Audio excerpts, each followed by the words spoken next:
So, just following on from our previous guidance, to sum up, I guess we explored different routes we can go with our attention.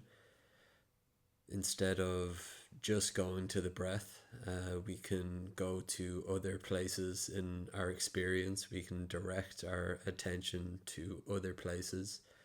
So, we explored what it was like to pay attention to the sensations in our hands, in our feet, sort of creating these restful sensations around the eyes and paying attention to them, paying attention to sounds in our environment, and then also to sights in our environment. So that's a good guidance to go back to sort of over and over again, to just get more and more used to that idea that I can take the reins of my attention. The more you practice guidances like that, the stronger your concentration will get. That's a promise. If you do it day by day, you will just notice an increase in your ability to sort of control your attention and keep it where you want it for longer and longer periods of time. So, as your concentration develops and you're doing that technique in silence or in some sort of peaceful environment, how can you then take it out kind of into the world and do it in an actual situation that's causing you anxiety? So you will find different routes that work better for you. For me, even though I have anxiety in my kind of chest and belly and jaws, I still find that in anxious situations I can still get my attention to my hands, I can still get it down to my feet while these sensations are coming and going in the background, and that's very regulating for me. I can also, if I choose to, bring my attention to the sounds in the environment. If the heat is just simply kind of too hot in my body, I can let that come and go in the background, and soak my attention into those sounds in the environment. And finally, like we explored, you can also do it with the sights in your environment. So one of those will appeal to you more than others. So just pick one to start with. And then, whatever the situation is that you're entering into, if we take something like you're going to give a presentation, some sort of public speaking scenario, I want you to explore for just a period of 30 seconds up to 90 seconds of doing one of those techniques. And this could be you just go to like a toilet cubicle, whatever, a stall, or you just find a quiet place where you can be relatively undisturbed just for 90 seconds and give yourself as much as you can to the technique, and you'll be surprised the amount of sort of calm and clarity that can come from just 90 seconds of practice. In the system that I learned and that I teach, we call this a micro hit, and it's a really effective way of sort of trying to condense maybe 10 minutes of practice into those 90 seconds by really, really committing to them. So in this video, we'll just explore it once or twice.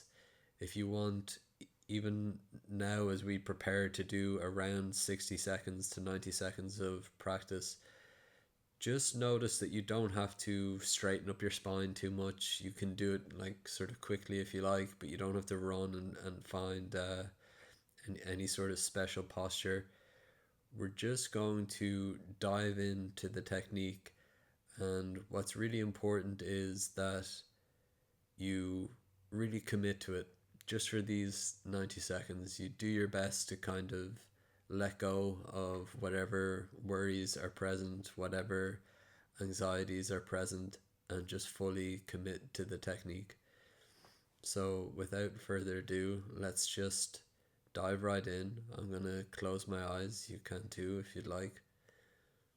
If you're more comfortable with eyes open, that's fine. And for this first go around, let's just try the sensations in the body. So I'm going to locate the sensations in my hands, not thinking about them, but just noticing those sort of raw sensations of heat, movement. Feels like pins and needles maybe, or tingling.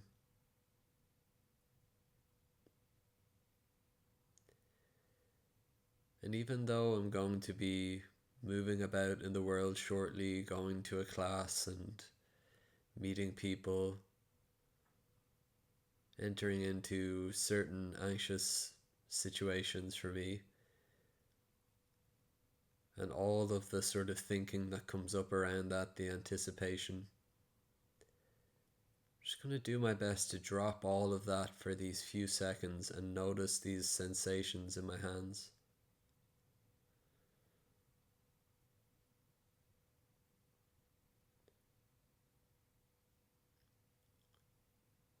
Maybe they take up 15% of my awareness, but as I do my best to soak my attention into those sensations, they slowly begin to take up 30, 40, 50.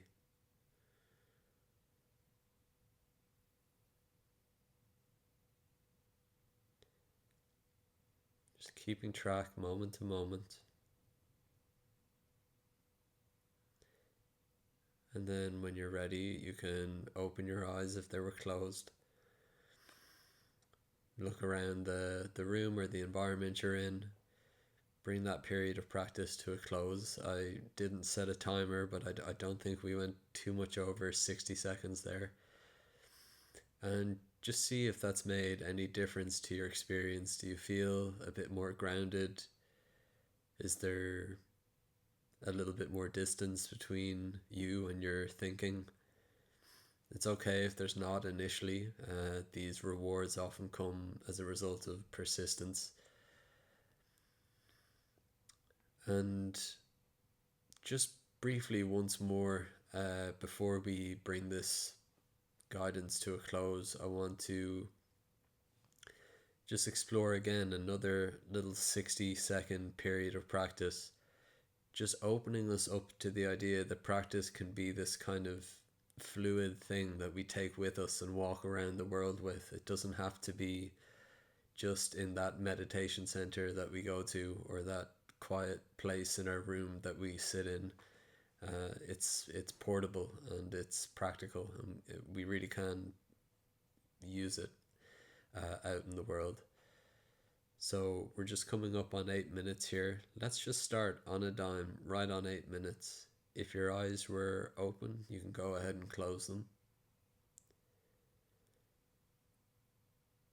And let's notice the sounds in our environment this time around.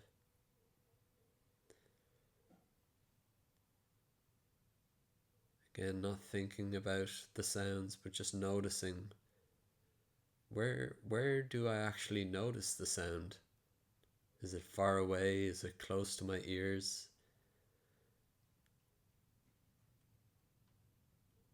Is it stopping or starting?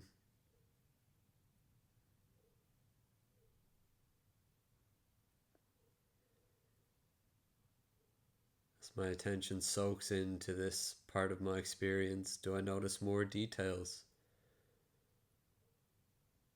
Cars passing by in the distance.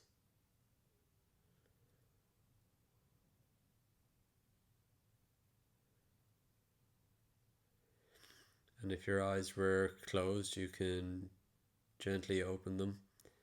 Again, coming back into the room, putting that period of practice down.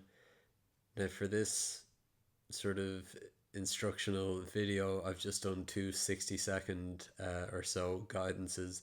Micro hits can be longer. Their sort of formal definition is anywhere from 60 seconds up to 10 minutes. So you could extend it to 5 minutes if you had that luxury of time. But I just wanted to use this video to explore that idea that we don't have to take these huge chunks of time to practice. We can do that when we have the luxury of time, but then we can take it with us and do these little micro hits throughout the day to ground us and to regulate us. So I hope that makes sense. If you have questions, please let me know. I hope the guidances were helpful, and I'll look forward to practicing with you again in the future.